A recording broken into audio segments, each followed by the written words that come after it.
Welcome to Golden Black Live, first show of 2022. And I'm joined by Brian Newbert here for segment one. I want to thank our sponsors. And that, of course, is State Farm agent Trent Johnson at TrentIsMyAgent.com, Hilton Garden Inn when tomorrow's a big day, stay at HGI tonight, and Triple X on the hill, but on the level, a Purdue tradition since 1929. And Brian, the Boilermakers, you're on the road to cover the Purdue as Purdue will take on Penn State tomorrow at noon. You know, it's been interesting last few weeks for the Boilermakers. Obviously, a disappointing loss on Monday to Wisconsin has left the Boilermakers looking at trying to kind of look themselves in the mirror. And yet Penn State's been able to beat Indiana at home. They won at Northwestern. This is a team that it has caused Purdue some difficulty in the past. And obviously its familiarity breeds contempt when you have Penn State and Purdue with Micah Shrewsbury, the head coach. But what do you think you might see Saturday out of Purdue just as they kind of try to bounce back after the Wisconsin loss? Yeah, it's definitely not contempt. These guys love one another. No, that is true. But is true. It is interesting because the coach in college basketball, probably best equipped to prepare a scouting report for Purdue, is Micah Shrewsbury. And, you know, here it comes. But I think, you know, it's about Purdue more than it is about Penn State. And I would say that about any opponent they're playing this weekend. If they were playing someone other than Penn State, I think Purdue has to, as you mentioned, you know, kind of take a long look in the mirror here and figure out what kind of team they're going to be, because, you know, they have got to get better from a defensive perspective. They have got to be more detail oriented. They have got to communicate better. They have to be on the same page, and they just have to try really hard at it. And, you know, I think there's this, you know, I don't want to call it a trap, but sort of a dynamic that plays in the, you know, following Purdue basketball, where you kind of assume every Purdue team is going to be kind of the same, that ultimately they're going to default back to those fundamental values and whatnot, you know, the effort, the overachieving, you know, defensive mindset, kind of things like that. This is not that kind of team. This is not an under-talented, needing to overachieve sort of team. This is a team defined by its ability, by its talent, by its dimensions. And, you know, they haven't had to overachieve in any way, shape, or form. So they're not what, you know, people are hoping they'll be, because they've been following, you know, Purdue basketball for however many years it is. You know, people always assume a Purdue team is going to be a certain type of team. This one is not really constructed that way. It's not really necessarily wired that way. They're a better basketball team right now than they are a Big Ten basketball team, if that makes sense. And, you know, for years and years and years, Purdue's done really well in the Big Ten, and then, you know, not done as well in the NCAA tournament. Maybe this year is the year that flips, where Purdue, you know, maybe struggles with more of a Big Ten style of basketball as opposed, and then, you know, thrives against the Villanovas and the North Carolinas and all the people they beat in the non-conference season. I don't know, but regardless, Purdue's got to be better defensively. They got to give themselves a chance. You don't have to be a great defensive team to win when you have the ability they have. You just have to be okay. You just have to not be awful at times. And, you know, there have been times where Purdue defensively has been awful. There have also been times where the offense has lapsed into these turnover, not necessarily spells, but these lapses where it was the turnovers and the offensive rebounds that they gave up to Wisconsin that really got Wisconsin going. I thought that was the most overlooked part of that game the other night, was that the offensive rebounds Wisconsin got, they shouldn't have gotten. And the turnovers that got Johnny Davis going, you know, the first 8 of his points were all gifts from Purdue, whether it was an offensive rebound or a turnover. That stuff's easy to clean up. It should be easy to clean up. And that's the sort of stuff where if Purdue's not going to transform into, you know, a really good defensive team overnight, and, you know, you sort of are what your body of record, your body of achievement thus far says you are. If you're not going to be a great defensive team, what you need to at least do is not hurt yourself by allowing too many offensive rebounds and giving up too many turnovers. So it really is both ends of the floor, but it's got to start on defense. Purdue's just got to take this seriously. I'm not saying they're not taking it seriously. I mean, they need to buckle down now, because if they don't, a lot more Monday nights, lie ahead potentially. Yeah, every analyst, I think you watched the Indiana Ohio State game last night, Seth Greenberg talks about perimeter defense, and the other thing that comes up, and I know you've addressed this a lot, it's a national discussion. It's not necessarily people that really are watching Purdue like you are, but point guard play or guard play, and just the fact, the production of what Purdue's getting out of Eric Hunter, Isaiah Thompson in that position. Overly simplified. I know you've had some different not theories, but feelings about how that group can really help Purdue mesh into what it needs to be as a basketball team. What's your take on that common refrain that may not be 100% reality of where Purdue is? Well, quite often, that position is going to be the fifth best player on the floor for Purdue. And if you're going to pin all of Purdue's problems on the person with the least influence over what's going on, that is flawed. There are certain guys where, for whatever reason, every loss is a referendum on them. And Isaiah Thompson's been one of those guys for some reason. Isaiah Thompson, has been a 50% 3-point shooter and a perfect complement to Jaden Ivey, because you have a shot maker next to a playmaker. And I don't think Eric Hunter's had a great season. I think he's in a little bit of a I don't really know what to put it, but Purdue does not, nor has it ever asked a whole lot from its point guards. And I think that, people are looking at an Isaiah Thompson turnover right before half, albeit a really costly one. Yes. Where the ball was kicked, but the referee didn't call it. I'm not saying Isaiah Thompson handled that situation perfectly, because he didn't need to just, stop and, kind of stand there to run out the clock. They were running the clock down. That's why he was stationary, but he could have done that differently. But the reality is, if the referee calls that kickball, it's Purdue ball. If they score before the half, that whole disastrous end of the first half swing there is a non-starter. That being said, Purdue didn't lose because of that sequence. No. Purdue lost for a lot of reasons way beyond that, but for some reason that one little sequence was one of a million in that game, or 100 in that game, that really mattered. But that's the one that people seem to be gravitating toward. There are a dozen defensive breakdowns that happened thereafter, all sorts of turnovers, all sorts of wide open shots Purdue couldn't make at the right time, stuff like that. Purdue didn't get much from the post early in the game. If Zach Edey plays the first half like the second half, it's an entirely different ballgame. I mean, there's any number of things, but for some reason, this one Isaiah Thompson turnover that shouldn't have even been a turnover has turned into this referendum on Purdue's point guard play. Purdue is not Kentucky. They are not a dribble drive offense. They are a half court execution-based offense. And you have a ball dominant guard this year, aside from your point guards, which is something you had a few years ago that allowed you to play Nojel Eastern at point guard when he was a point guard in name only. Mm-hmm. He basically brought the ball up, and when he crossed half court, he became a power forward. That was essentially what Nojel Eastern did.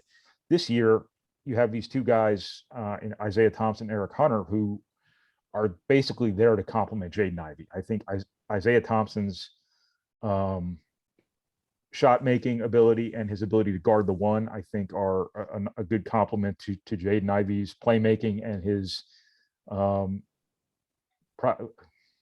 we can say his defensive shortcomings at times. I think Eric Hunter gives you a good, albeit maybe not dominant this year, great or a really good on the ball defender next to Ivey. So I'm really rambling here, but what I'm trying to get at is that I don't think this is the biggest of Purdue's problems, if it's a problem at all. Is Purdue going to go win NCAA tournament games with point guard play?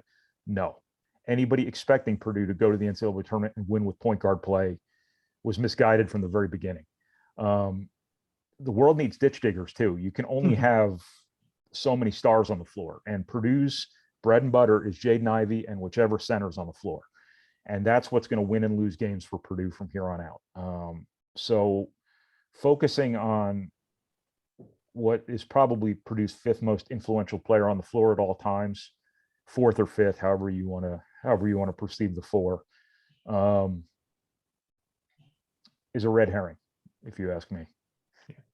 Travion Williams did not have his best game against Wisconsin, and yet he does bring a lot to the table. But is this team good enough? And you've talked at length about conference play and how conference play is such a different animal, about what teams know you. That may be the better term of familiarity breeds contempt, because everybody in the league knows how to play Purdue. They've played Purdue. They understand what Matt Painter's about.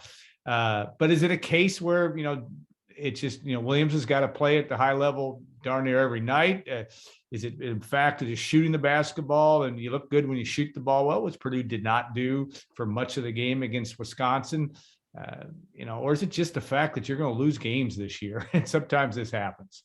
Well, yes, you are going to lose games this year. That was always going to be the case. I think losing 2 out of your first 3 in the Big Ten play is sort of a shock to people's systems, as it should be. I mean, this was the number 1 team in the country not all that long ago. They haven't played terribly well ever since that happened. Maybe it's the curse of number 1. I don't know. Maybe this team got a little bit, for lack of a better term, fat and sassy. I don't even know what that means, but I've heard football coaches say it before, and I like it. Yeah.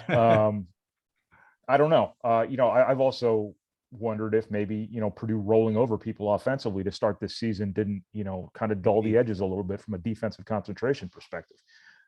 All viable theories, none of which are proven. But going back to Travion Williams is a really good player. He's a borderline great player. He became sort of the face of this team in November and December because of the fact he was coming off the bench, and he was apparently cool with it. But Travion Williams has to lead here. Travion Williams has to lead defensively. Travion Williams has to lead on the glass. He's got to block people out and set an example for everybody else, because the things that are hurting Purdue right now are that. It is a lack of focus and a lack of direction from a defensive perspective. And it is simply not blocking people out and allowing too many offensive rebounds. Travion Williams, as one of the alphas of this team, can be part of the solution for both of those problems if he just locks in and concentrates on those things. Other than that, he's a really good player, obviously. I mean, he's the same player, if not better, than he was last year. But it's not just a matter of him getting, 15 and 10 every night and handing out a couple of really nice assists. It's about making simple plays. It's about dialing in on defense. It's about being the physical tone setter, not only in the low post, but on the glass, doing all the little stuff without worrying about, what it looks like. I do think there's a certain element with this team that maybe is a little bit too cool for some things, is conscious of, conscious of the superficial. And I'm not singling anybody out here, but I do think, Purdue could stand to be get a little more dirt under their fingernails, if that makes any sense.